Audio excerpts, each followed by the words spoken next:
जय माँ। सामाजिक समरसता माँ नर्मदा परिक्रमा 67वां दिन।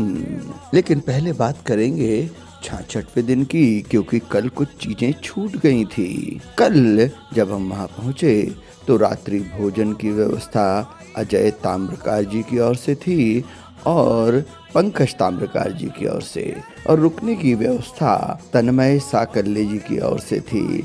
इन सबको साधुवाद।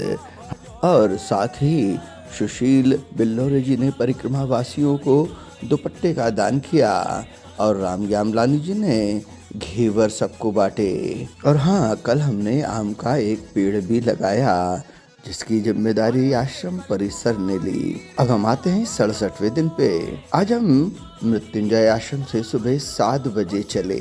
क्योंकि माई की बगिया में जाना था। मंदिर की आरती हो उसके बाद ही पूजन हो सकती है। तो हम सब माई की बगिया में सामूहिक पूजन के लिए पहुंच गए। पंडित जी ने माइक से पूजन करवाया, पूजन हुआ, माँ का श्रृंगार हुआ। सारे परिक्रमा वासियों की ओर से माँ को चांदी का छत्र चढ़ाया गया। वहाँ से जब हम निकले तो थोड़ी ही आगे बाल भोग की व्यवस्था थी, जो अजय और पंकज ताम्रकार जी और तन्मय साकल्य जी की ओर से था, जो थी ग्रीन वैली रिसोर्ट अमरकंटक। थोड़े ही आगे फिर एक पौधारोपण हुआ आज, आम का पेड़, जिसकी जिम्मेदारी दिनेश साहू जी और शिव जी ने ली। वहाँ से हम चल पड़े। जंगल, पहाड़, चरे बहती चलते रहो। दिन के स्थान की जो व्यवस्था थी वो गुलाब सिंह जी आश्रम के सेवक हैं, उनका साधुवाद उन्होंने स्थान दिया।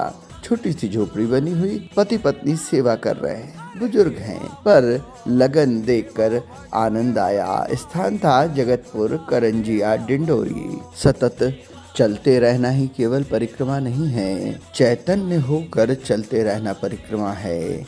माँ का गुणगान करते हुए, माँ की स्मरण और माँ का आभार करते हुए जब हम चलते हैं तो ही वो परिक्रमा कहलाती है।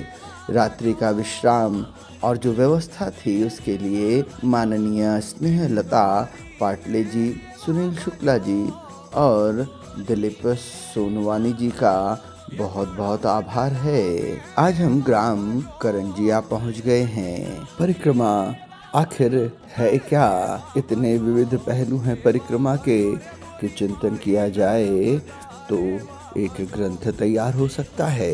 आप भी चिंतन करिए, मैं भी चिंतन कर रहा हूँ। जय माँ।